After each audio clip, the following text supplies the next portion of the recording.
You are live. Good morning, everyone, and welcome to the July 5th work session of the East Hampton Town Board.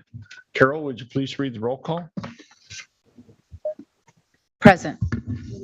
Present. Here. Present. Present. Please join me in saying the Pledge of Allegiance.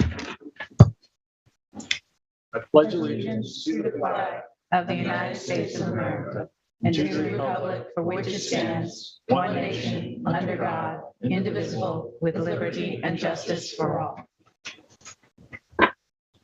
Today's work session will begin with a public portion where any member of the public may address the board on any topic. We ask that you please keep your comments to 3 minutes or less.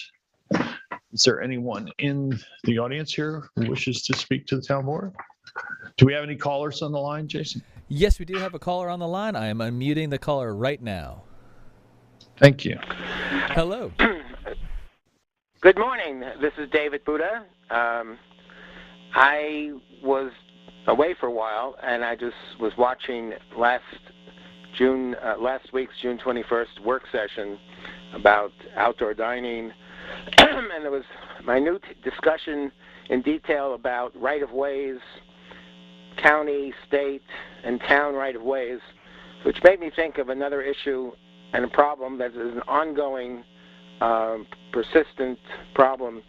The town really needs to focus in residential districts on preserving, protecting, and maintaining its rights in all public street right-of-ways.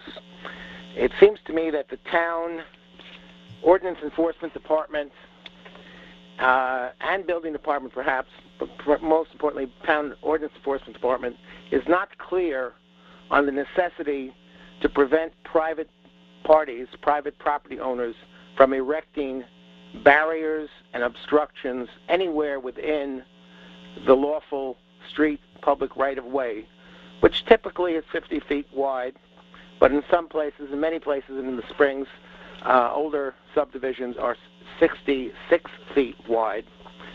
And I'm referring specifically to fences, even if they're just 4 feet, or barriers or boulders that people like to put in front of their property to prevent the public, whether it be pedestrians or vehicles or parking in front of their property. No one has the right to preclude the public from using the public right-of-way. And it seems that the town board should have a long and hard conversation with the ordinance enforcement department and the highway department, that's the other department involved, to ensure that they understand that the town public street right-of-way is inviolate, that the private owners should not be erecting fences of any height or boulders placed or statues or monuments anywhere within the street public right-of-way. I think it's an important topic. I think that if you look around and ask around, I think you'll find a lot of people that are concerned with it and don't understand why the town doesn't enforce its rights with respect to the town street public right-of-ways. Thank you very much. Thank you, David. Jason, do we have any other callers on the line? No, we currently have no other callers on the line. Okay, we can move forward then with our topics discussion. Today we have bids. We have Jeannie Carrozza, our purchasing director, and Melissa Winslow is also here for recommendation of the bids from Natural Resources Department. Good morning. Morning. Good morning. Morning. Our first bid to accept is the surplus oyster seed sale. Lucky 13 Oysters LLC in the amount of $13 per thousand for 3.3 millimeters, and Multi Aquaculture Systems Incorporated at $22.50 per 1,000 for less than 5/16 inches were the two highest bidders for those lots, and like to recommend them. Next is the to accept the Star Island Pump Out Station improvements. Keith Grimes is the low apparent bidder for that at $225,000. And also there was another change to the beach concession, and this is for Ditch Plains Westerly. The first person who was accepted had to rescind her award because she had problems with her licensing and everything. So then we went to the next highest bidder, and that being Victoria Hoffman and in the amount of $11,500 per season, totaling $34,500 for the 3 years. And I'd like to put her name in for that. So it's Victoria Hoffman for Savory Eats. Then extending the contract for the printing of miscellaneous forms, Montauk Printing and Effects of Color. Also extending Fort Hill Cemetery interments and maintenance contract. Alan Burke Backhoe has agreed to that service once again. And supply and delivery of auto parts, Advanced Auto Parts, Grade A Petroleum, Fleet Pride, and Morgan Auto Supply have agreed to extend. Also, I'll be noticing the East Hampton Airport Terminal parking lot repairs. And then lastly, we did an RFP for the Cove Hollow Stormwater End of Pipe Technical Design. And Melissa Winslow from the Natural Resources Department and also part of the evaluation team is here to make that recommendation. And that's it. Thank you, Jeannie. Any questions for Jeannie before we move to Melissa? No. Thanks. Thank you, Jeannie. Good morning, Melissa. Morning. Melissa Winslow, Senior Environmental Analyst from the Natural Resources Department. I'm here to make the recommendation for the Cove Hollow Stormwater Pipe End of Pipe Treatment Engineering Design. So this project for end of pipe treatment was included as a recommended remedial action from the Cove Hollow Stormwater Pipe Inspection project that was completed in 2020 by VHB. The concept of a constructed wetland as end of pipe treatment at this site, along with a re-envisioning of the road end at Cove Hollow Road, was presented to the town board, the village of East Hampton, and the town trustees, and was well received. The ultimate goal of this project is to improve water quality and enhance natural treatment of the stormwater exiting the pipe before it gets into Georgia Pond. So to move this forward, the town issued an RFP to retain an engineer to further develop the concept plan. It was issued on April 7th and closed on May 5th. The RFP included, in addition to final engineering, design, and work plans, substantial on-site feasibility testing and watershed analysis, water quality monitoring to ensure that we have measurable improvements, construction oversight, and an in-depth education and outreach plan for all stakeholders. The selection committee reviewed the 2 proposals that we received and ranked the projects based on criteria ranging from experience in similar projects, focus on innovation, and cost. The costs range from $154,800 to $189,179. Based on the reviews of the proposals, the 2 teams received very similar rankings, so we called them in for interviews to get a little bit more detail on both proposals. Following the interviews, the committee unanimously agreed to recommend VHB engineers with a total cost of $189,179. The committee thought that the VHB team had the most well-rounded team of specialists for each task of the project. Their previous experience gained through the completion of the pipe survey and inspection provided intimate knowledge of the site that will help with a seamless transition into this project. They also had some suggested modifications in the interview that were spot on, and the water quality monitoring, education, and outreach proposed by the team was the best fit for the project. So the selection committee is very confident that the VHB team will be able to provide the highest level of success for this project for the town. So we're recommending VHB engineers with a total cost of $189,179. Thank you, Melissa. Any questions for Melissa? No. Thanks so much. Thank you. Appreciate that. That brings us up to our next agenda item, which is the Amagansett Life Saving Station Coast Guard Station Society Annual Update. And we have with us today Scott Bradley and Michael Chinque. Gentlemen, good morning. Thank you, Board. Good morning. And we just wanted to give you an update. It's actually been 15 years since we started this in 2007. We've come a long way. We are seeing a lot of visitors on weekends. We have a very small, active, and working board, which actually includes a couple of Coast Guardmen and a retired Coast Guards. And we work hard. We're small. We're lean and mean. We survived COVID, which was great. We were open with proper protocols, which worked out great. We're excited for our upcoming season now that we are open to the public, leading off with this Saturday of the 9th, our on-site lobster bake, which we haven't done in 3 years. So same idea. We can purchase tickets now online if you'd like, or you can pick them up at the Amagansett Wine Store right in Amagansett.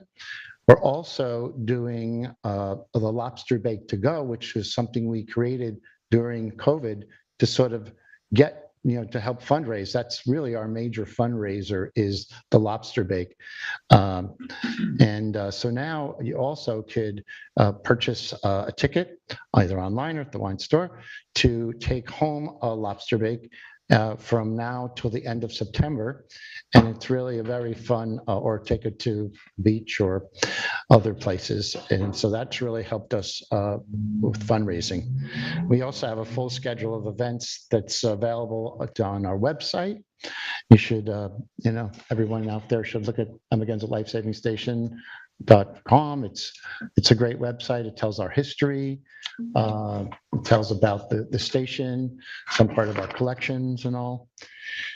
So that's the exciting part. What I'm really trying to do is build our docent program, which would be really great. I've been sort of trying to pitch some more seniors or people that have some free time that want to, come by the station, open the door, meet some friends. We have about 4 or 5 active docents, and a few of them were around when saboteurs were saboteuring, and and they like it. They pay period music. It's really neat. So if anyone out there in TV land wants to learn more about that docent program, they could certainly come down on weekends or go on our website for more information. It's really kind of neat. Also, locally, another local appeal I have is to build our collections. Now that we are a real museum with real, spaces and all, we're just thinking that there's got to be some other odds and ends that maybe go back to one of the life-saving stations that was out here, whether it was Georgica, Napeague, Amagansett, Montauk. And if anyone has any things that might be interesting to our collection, they should contact us. We are the real deal now, 15 years later. So either on loan or to give it to us so it can teach people on. We've got some really interesting pieces lately. So the docents, collections, check our website. We have a gift shop now. If you could see all of our swag, you can buy it online too. We just got an order the other day from London. They wanted a cap and a mug.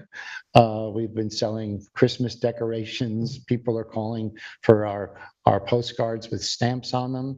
So, it's really become this little gem on Atlantic Avenue. I'm actually here with my co-president, where it takes 2 presidents now to run this place, Scott Bradley. Scott will bring you through some other odds and ends. I do have lobster bake tickets here if you need any today. Thank you very much. See me after the meeting. Good morning. My name is Scott Bradley. I work with Michael and keeping the station vibrant and alive and interesting. Couple of things I'd like to talk about. When Michael and I stepped up to take over leadership, one of the things that we felt was really important for us was to engage the community and to bring more people, children, adults, basically people that are here, into a really special place that has a tremendous amount of history. We've achieved that over the last couple of years with COVID. We've had the Girl Scouts. We've engaged the Girl Scouts in programs. Britton Bistrian, who's also on our board, kind of spearheaded that effort in bringing these young women into the station and had fun and developed a program where they earned a badge. And the badge was a badge of a life-saving station, like really neat. We've had the LVIS. LVIS have had spent time there and had a meeting there. The Garden Club of East Hampton. We met with the Garden Club of East Hampton. They're interested in spending some time and doing some things with us in the future. Michael had mentioned the Montauk Coast Guard. So in addition to having 2 past Master Chiefs on our board, we've also hosted the Long Island Coast Guard Master Chiefs monthly meeting, which is really important because it's all of the Coast Guard personnel across Long Island and the Master Chiefs come to the start where it all started, right? It really all started at the with the life saving service and then turning into the Coast Guard. So that's really was a special connection that we've made, and we continue to get support from them. They were really supportive in doing work around the station for us. There's when new Coast Guardmen come to Montauk, they give a certain amount of time to public service. Part of this public service was to come in and help us at the station on a variety of tasks. We've had both the Amagansett and East Hampton schools participate in programs, educational programs. David Catalano, an educator, does a terrific job with the kids and runs them through basically an overview of the station, and it's a terrific program. The kids love it. He dresses up. He's a wonderful actor. He's a wonderful orator. It's really, really fun to watch. Suffolk County Sheriff's Department, Town Board, thank you. David, thank you for getting the Sheriff's Department to support us. There's a lot of work to do there. We're all volunteer. We are a working board, and we can use all the help within the community to kind of keep the station looking beautiful. We kind of pride ourselves in keeping it tidy and neat and free of weeds. And so all the support that the Sheriff's Department gives us, thank you. Appreciate that. Another really important milestone, in my opinion, is 5 years ago, we were given a provisional New York State Regions and Educational Charter. We had gone through those 5 years. We made application 65 or 70 days ago for our New York State Regions and Educational Absolute Charter. It was a very lengthy document that probably took us a month and a half, 2 months to complete. We had our virtual inspection with the state. We came back with flying colors, and we expect to be approved for our New York State Absolute Educational Charter, which is a real big milestone for us. And I'm really proud of my board and the community for everything it's done. All right, now I need your help. We do a lot of events during the season, and we're located on a very busy beach street on Atlantic. We'd love to have some parking. I understand it's a heavy lift. There's a lot going on during the season, but if you would consider engaging in some dialogue, including us, for an opportunity to have a few spaces in front of the station, that would be very helpful. Quite often we have visitors come in, they get ticketed because they're out of towners. And the board and the chief of police always works with us to take care of those things. But it would be terrific if we can engage in some further dialogue about some type of parking at the station. Okay, that would be really nice. Any questions for us? Any questions for Scott or Michael? I don't have a question. I just want to say thank you. I think it's such a gem. I've seen it as it was trundling down the street and moving from one location to the next location. And thank the Carmichael family for donating that structure to the town, and to David Lees, who started at the very beginning and was really instrumental. You were on the board. You were on the board too. Initially, yeah, I was initially the liaison, but David, you did just a yeoman's task in getting that completed, and having the guys in orange there for week after week after week. Michael gave them lunch when they were here. It just was such a good community effort, and I enjoy that structure every day. Yeah, we do too, and thank you. And thank you for your time and all your hard work. Have a great day. Yeah, thanks. Thank you. Thank you, Michael. Good day, everyone. Good day. Good day. So that brings us up to liaison reports. Kathy, do you have a liaison report for us? I do. So there's a lot of work being done behind the scenes on the new senior center. We want to continue the community engagement process. We had the in-person sessions here in Town Hall and at the Senior Center on Springs Fireplace Road back in May.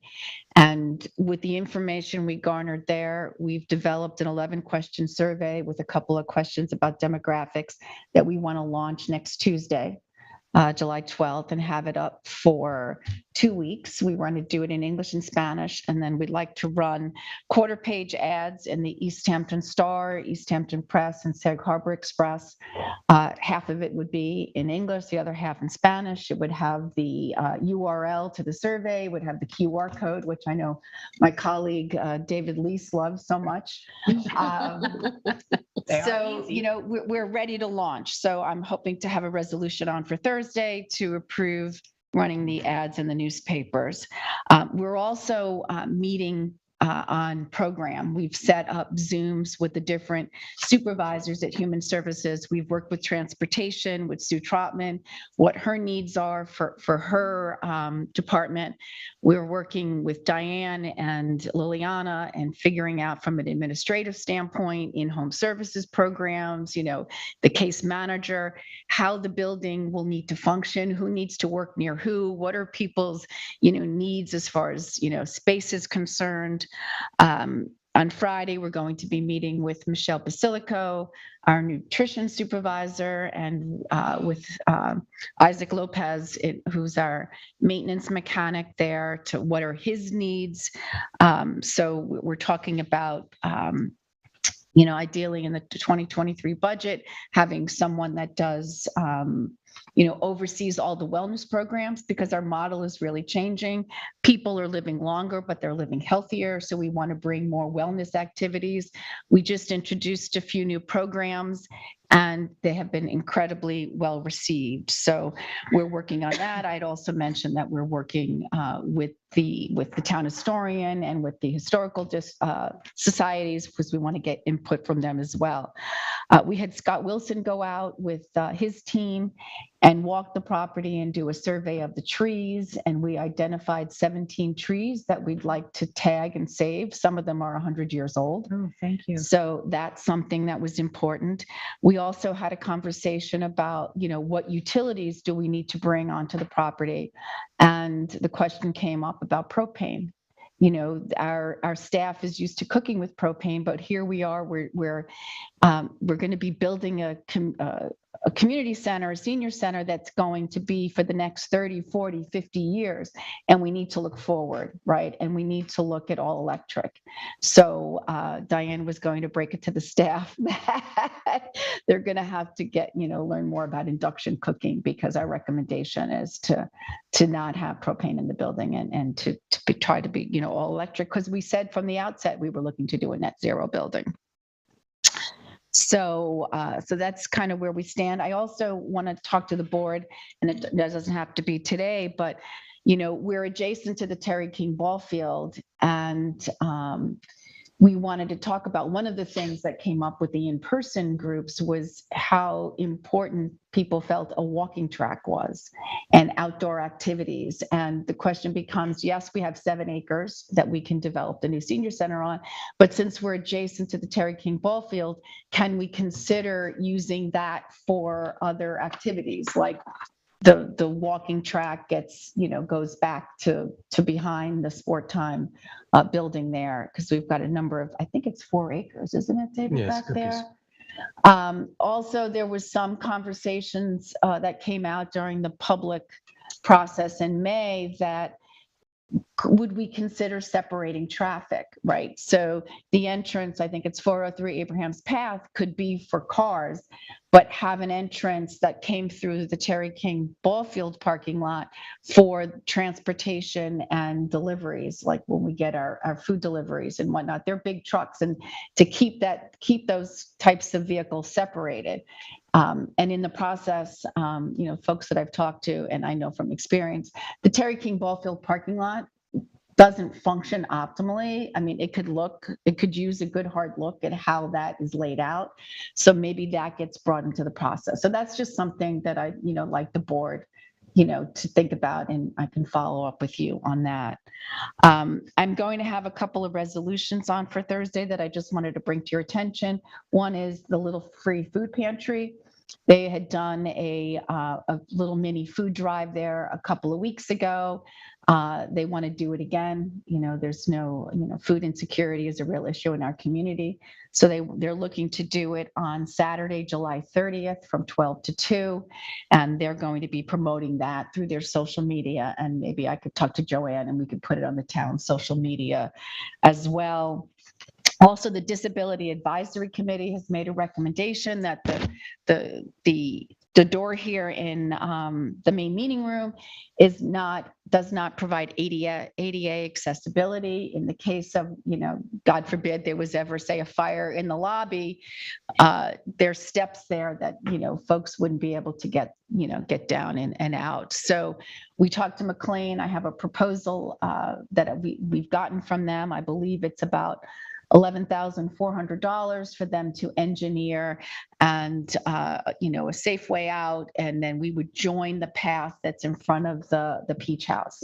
So that I'd like to have on for Thursday. I had mentioned last month that I had spoken to Severo about coming to the board work session to give a presentation, a capital update on the projects that he's been working on. And we're targeting Tuesday, July 29th for that. And I believe that's everything I had for today. Thank you, Kathy. David?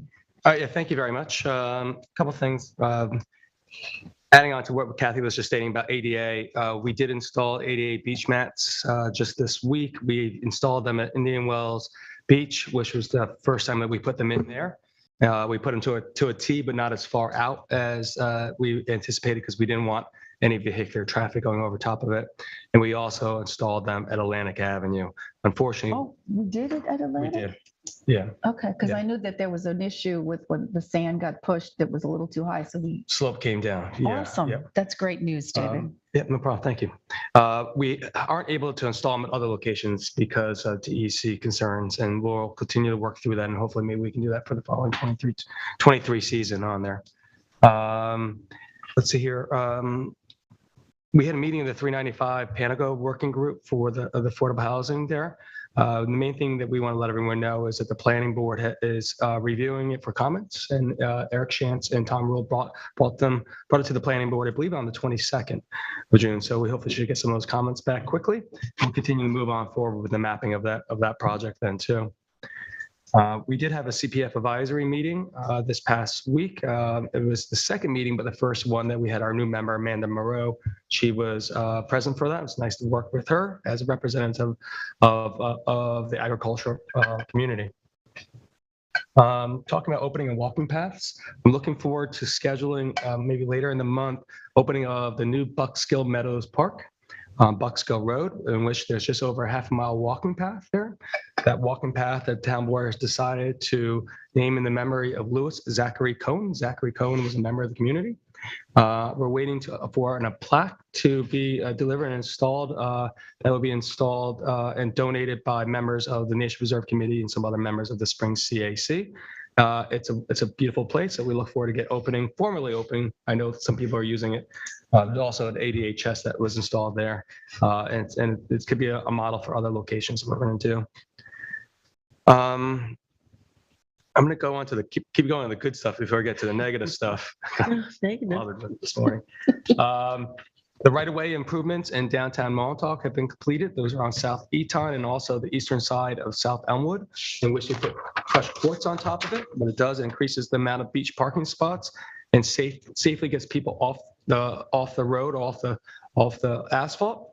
The improvements came out very well. We were there last night and others, and they're head-in parking and being used. They look appropriate. Adding on, I've recently received some of a draft intersection design for Second House Road and Industrial Road. This is part of the project that they're looking to do about increasing the height of that road as far as the electrical PSE&G substation. So I have that. I'm doing an outreach to some of the business members in that area that have larger trucks, bring to the CAC. I'll forward that to the board. I know, Sylvia, you were working on that before. So we're at that point where we've gotten some engineer designs on that too. And I look forward to getting that to the CAC ASAP. the Nature Preserve Committee, we had an on-site meeting for a subcommittee at the Avalon property, which is on the Loop in Montauk, where they're looking at potentially putting a small little walking path out there and how to do annual maintenance on the area and pretty much just keep it in the state of nature that it's in. It's actually a very neat property out there in Montauk on the northwest side of the pond. A couple other things I'm not so happy about. Again, there was vandalism at our town bathrooms recently. Maidstone Park was vandalized once again. Also, Ditch Plains continues to be vandalized, and the portables keep getting pushed over. And recently, just this weekend, there was a bathtub left on the beach overnight down there by someone engaging in an after-hours party, which I believe they get ticketed. But there's continued vandalism there. The one that strikes me, and maybe why I'm a little solemn right now, I just heard, is that there's vandalism at the skate park this morning, in which someone rode a motorcycle there and put oil on top of it, which we don't know can be repaired. And just as Peter and I were out there after we met with the chamber last week, it looks great. And to have this, it's a little bit of it's sad right now. And I look forward to going out there. We hope it can be, the oil can be removed, but unfortunately you got to keep the constant finish on it. So they're working hard on it right now. Kevin Ahern's out there with Severo. But we look forward to finding and prosecuting the perpetrator. Thank you very much. Exactly right. So that's what that's what I'm up against this morning, and I hope it gets better as we go down. But we had a very nice July 4th weekend. There was a lot of patience that was needed out there from individuals that were residents of the town. There was a lot of impatience that was shown by others. America is a beautiful country. That's why we live here. We all have to get along. And as Ed Michael says, we all can't act like Googans all the time. Also. Yes, that's what he says. That's what I have. Thank you, David. Sylvia? So I don't have a report except to say, and David kind of said it already, it was a really fine weekend, had a little bit of great weather and some little bit of rain. But my message would be to be patient, be kind. Lines were long at the Amagansett for getting ice cream at Amagansett Atlantic Avenue. And people were not always kind to each other, even in those circumstances where children are concerned. So please, please, please, it's a long, hot summer, and it's something we look forward to every year. So let's make it a good summer and have only good things to say about it by the end of the summer, that we were all good to each other, kind to each other. So that's really all I have to say. Thanks. Thank you, Sylvia. Kate? So thank you. I'm going to just quickly pick up on what David and Sylvia and folks are speaking about, and that's having received some emails from community members to members of a Citizens Advisory Committee.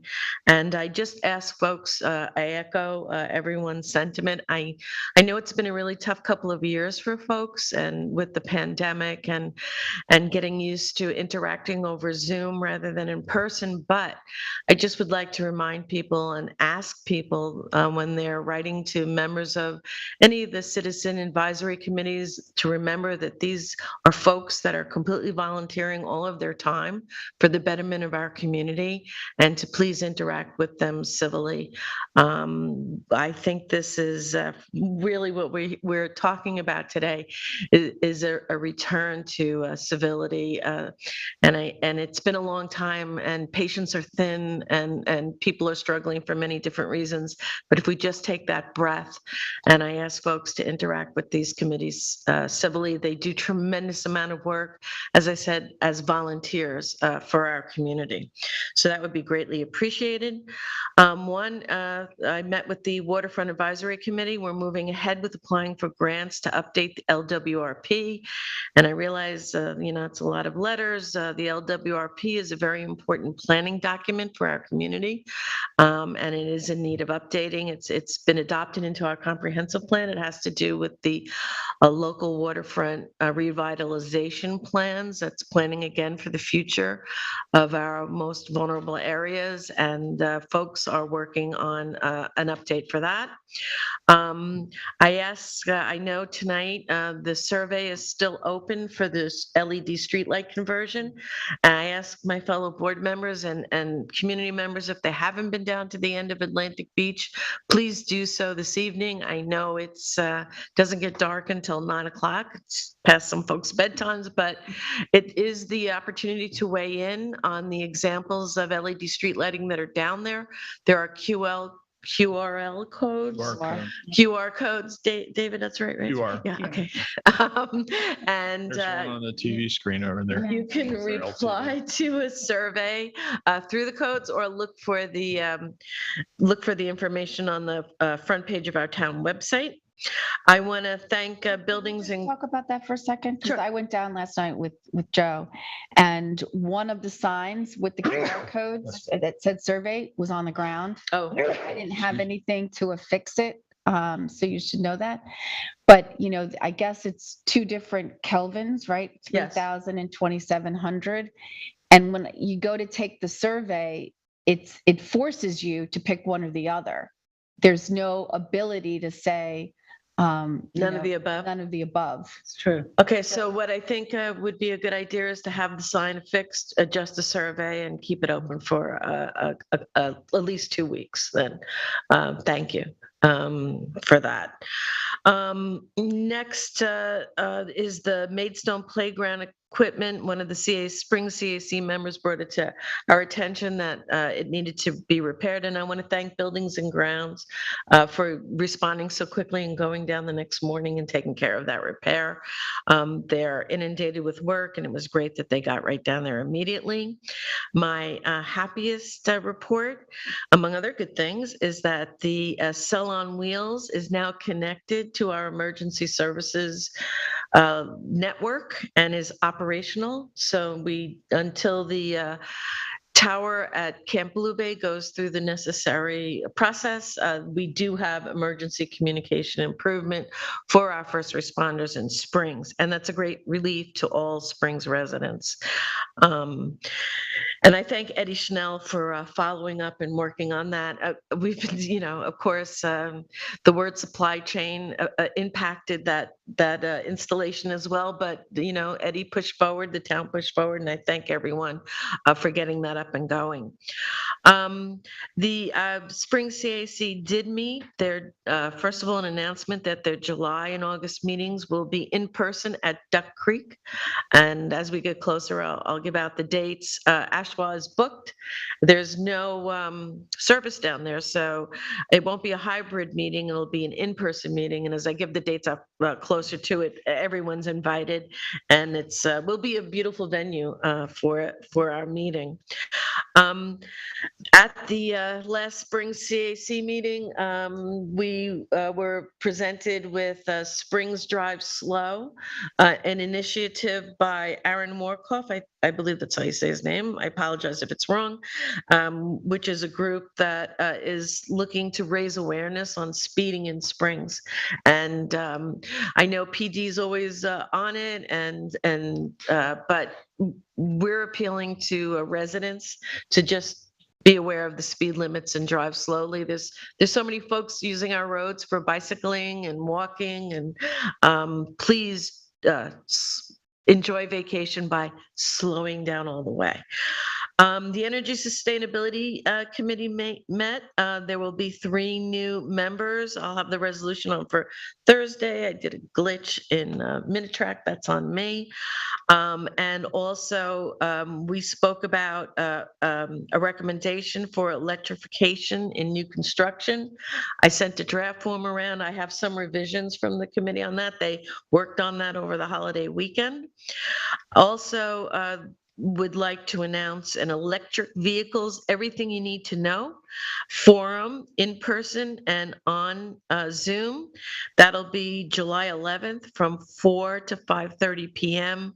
at LTV Studios at 75 Industrial Road in Wainscott, and virtually on Zoom for those who are more comfortable viewing it that way. It'll be an update on information on electric vehicles. Some of the folks speaking are drivers rather than folks going to tell you about it. They're going to talk about their experiences, give you some tips on how to get the most out of your electric vehicle. And I'm happy to say that the supply chains are loosening up. Mine that I ordered in December has left the factory, according to my dashboard on it. I'm thrilled. And so if folks are interested with the gas prices today in electric vehicles, this will be an important forum on July 11th for you to attend. The Springs, just jumping back to the Springs CAC folks, we're talking about sponsoring a webinar on emergency preparedness. With storm seasons coming, they'd like to put something out to help folks, not only in Springs, but across town, know before you go where our shelters and procedures are, and get that out. And I told them I'm happy to help them create that. And I think that's it. Thank you, Kate. So the Community Housing Plan Committee continues to meet. We are finalizing the referendum language for the November referendum, which would be a vote to enable or not the 0.5% transfer tax paid by purchasers of real estate within the town to create a fund that would help with affordable housing issues. We know that we have a crisis here. It's critically important that we have a means of addressing in a meaningful way the housing shortage for working people, longtime residents, to be able to stay in a community, to provide first responder services or volunteer fire departments, ambulance services. They obviously had an extremely busy weekend.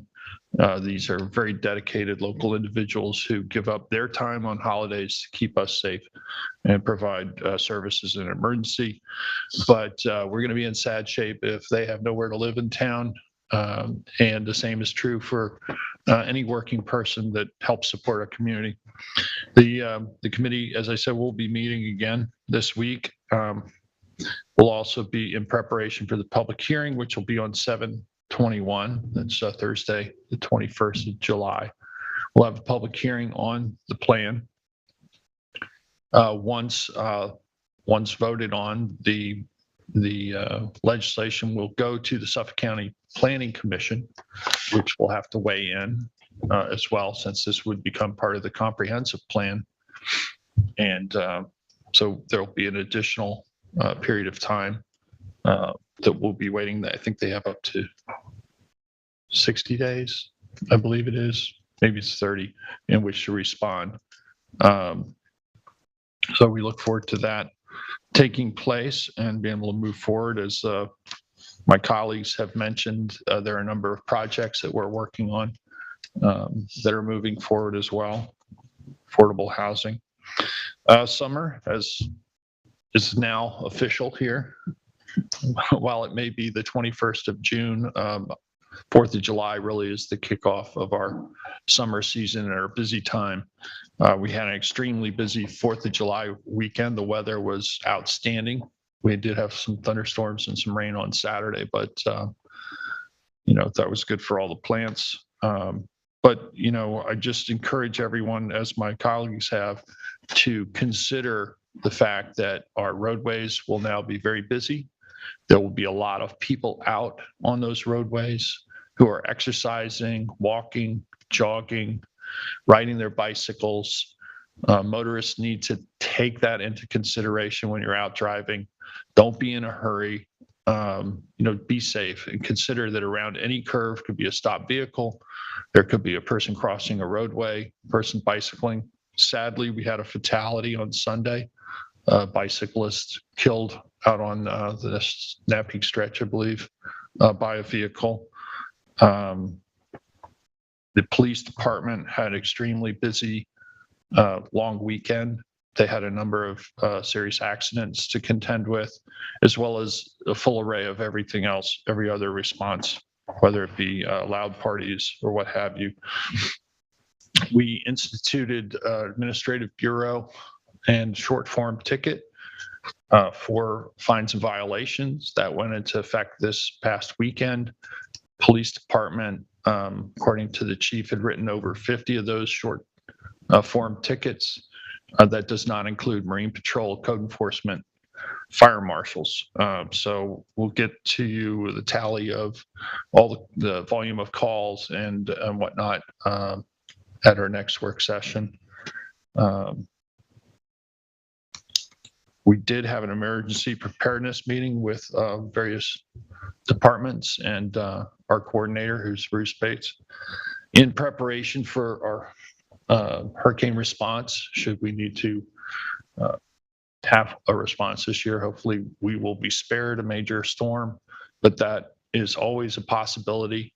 And I think as time goes on, even a greater likelihood statistically that we'll have a major hurricane hit here. So, it's an annual review of our plans and preparedness across all departments and update on any new procedures that come into place or assets to be deployed. And again, we'll be encouraging the community to become familiar with emergency preparedness in the case of a hurricane.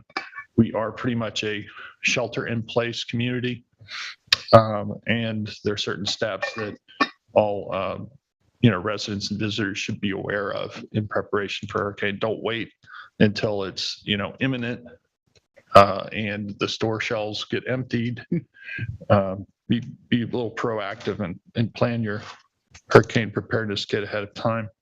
So Peter, that meeting took place already? Is that what you said? Yes. So they'd actually, the various departments had already had 4 meetings. We are going to have them at I think our next work session to give a public presentation. Okay.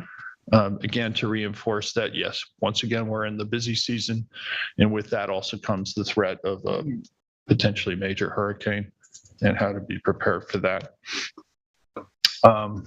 Can I ask a question? Sure, Just sure. so, unfortunately, it was very sad about the fatality on Nat Peak. We heard back from the chief that they had it down to 1 lane, and at times, in order to do the reconstruction, they had to close the stretch. Did we send out any kind of? Because I didn't receive any. Did the town use its what is it, code alert or whatever we have that we could send out texts and emails? I mean, About a road closure. about road No, closures that did not go out. and As far as I know, the PD did not put that out and put that into place. But I think by the time my office got notified, the street was already reopened. So I mean, that's something, and we can talk about if there's a little better coordination, maybe if there's going to be a road closure. I was actually stuck in the traffic on that peak, there, and there was a lot of impatience. Yeah, I heard. I heard. And My then kids were there too. where we like to go, even on the off the road, where we like to enjoy our time on the beach, there were people trying to get around by all different means, on that time. So yeah, maybe coordination. But I think PD is the only one that I know. I'm not on Facebook myself, but.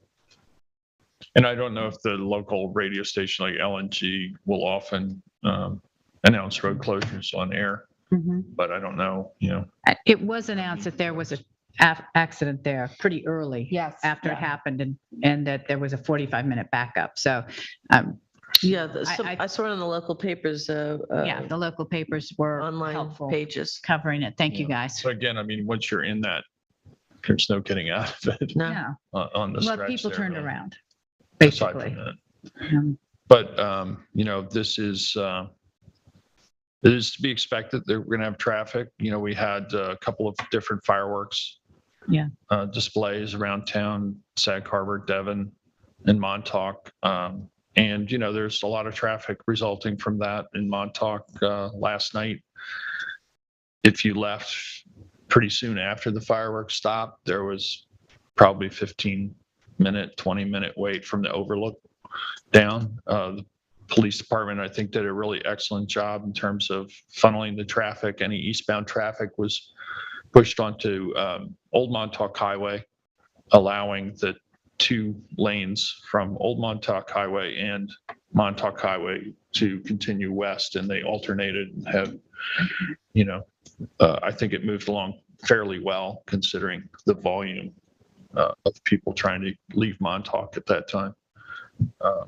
But again, you can expect traffic delays almost anywhere you go. Although I have to say, coming to work this morning at around 8 o'clock, Newtown Lane looked like Tumbleweed Tuesday. It was pretty empty. But, expect delays, plan accordingly, don't be in a rush everywhere, and be on the lookout for, children, joggers, walkers, bicyclists. Yeah. Bicyclists ride with traffic, and, joggers, walkers walk against traffic. Bicyclists riding, the wrong way will likely have interaction with a car that's turning right. People look left and they don't come to a complete stop all the time, and they'll roll right. And if you're riding your bicycle in that travel lane opposing traffic, you could really get whacked. So be careful. We had the wildflower meadow was planted See that? here at Town Hall. I want to thank Balsam Farms for donating their services, and the tractors here plowing up a portion of the grassy lawn area to plant with wildflowers. A great example right now that's already planted in bloom is at Gansett Meadow, the affordable housing in Montauk. It goes through a series of different I said Montauk, didn't I? Yeah. On Montauk Highway in Amagansett, and it goes through a series of different flowers blooming right now. There's, I don't know if it's helenium, yellow flowers are all blooming. There were various different types of flowers. Lupine, I think, were prevalent earlier in the spring. Pretty. Beautiful purple, blue flowers.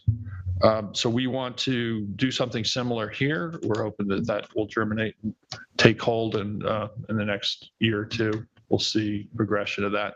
It's a reminder that you don't have to have a manicured lawn to have beautiful landscaping.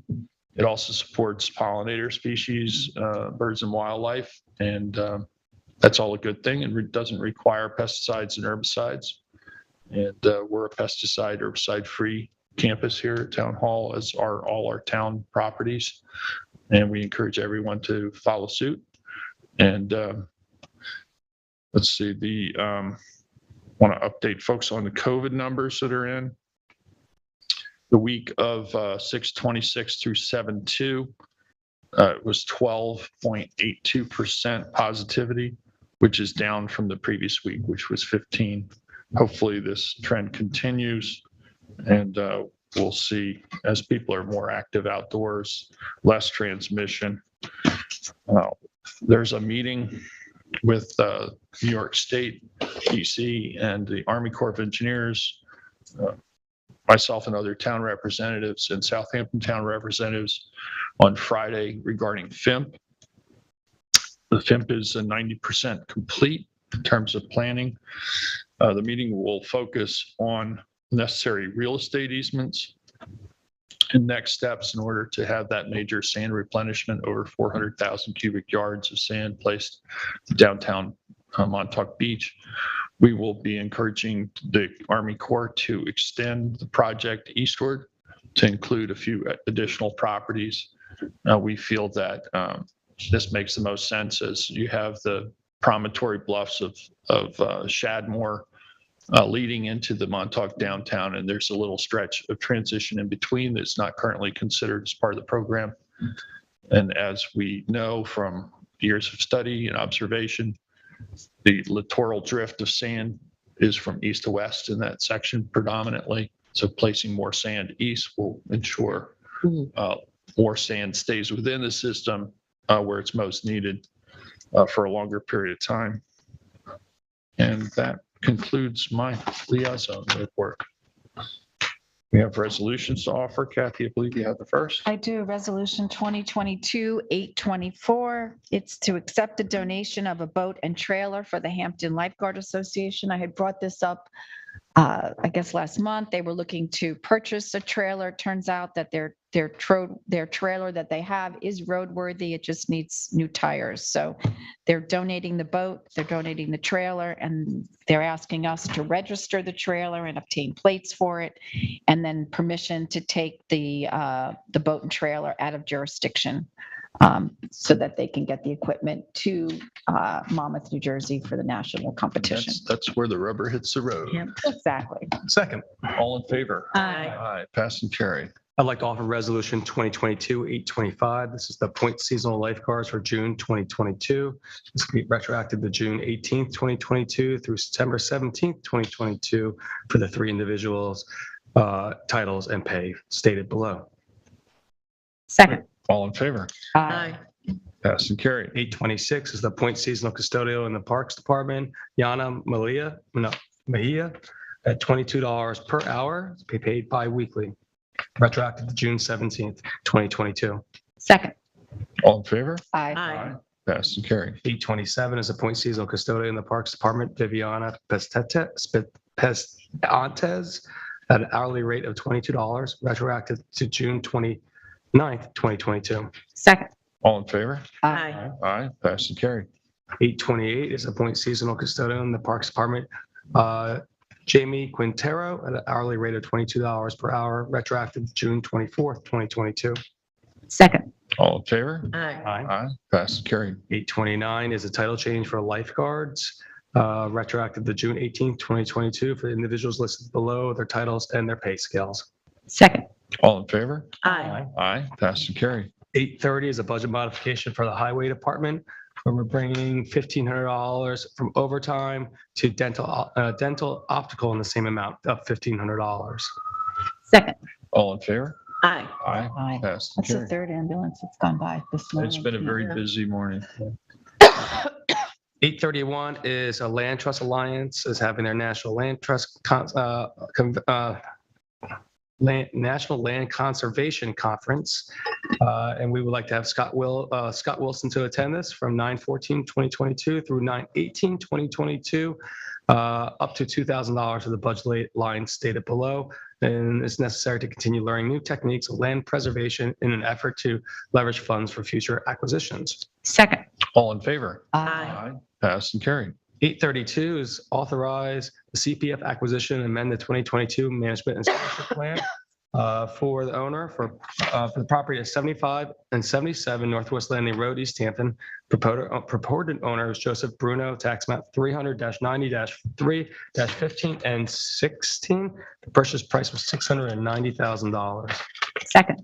All in favor? Aye. Aye. Pass carried. Resolution 2022-833 is to appoint volunteer student intern East Hampton Town Police Department, Demetrius Demopoulos, and that is effective July 5th, today, through August 31st, 2022. Second. All in favor? Aye. Aye. Pass carried. 834, appoint building inspector in the building department, Christine Gowdy. That would be for an annual salary of $68,343.39, grade 28, step 5 for a 40-hour work week, payable through the listed budget account effective July 18th, 2022. Second. All in favor? Aye. Aye. Passed and carried. 835 is payout upon retirement, Troy Metzler. And that would be for payroll account for vacation time, $18,581.11. Sick time in the amount of $35,781.20. Personal time in the amount of $1,004.38 for a gross total of $55,366.69. Second. All in favor? Aye. Aye. Passed and carried. And I have an additional resolution, 2022-836, and this is for grant application approval for the National Fish and Wildlife Foundation Grant Program. And the town has received a call for funding applications from the National Fish and Wildlife Foundation Grant Program. And the Natural Resources Department wishes to make an application to the program to request an award of $350,000 for the living shorelines in Montauk, wildlife and resilience improvements, retroactive to June 30th, 2022. And the requested grant application does not require a financial commitment from the town. So be it resolved that the Natural Resources Department is authorized to make an application for funding request to the Natural Fish and Wildlife Foundation Grant Program. Second. All in favor? Aye. Aye. Passed and carried. We have a number of items for exec session today. I make a motion, we go into exec session for CPF to discuss the Administration Bureau, urban renewal matters, personnel, and advice of council. Second. All in favor? Aye. Aye. Passed and carried. Shall we convene at 1 o'clock? Does that work? Sure. That's great. That's great. Sounds good. Okay. Thanks very much, everyone. Stay safe, slow down, enjoy your summer. Be patient, be kind. Be kind.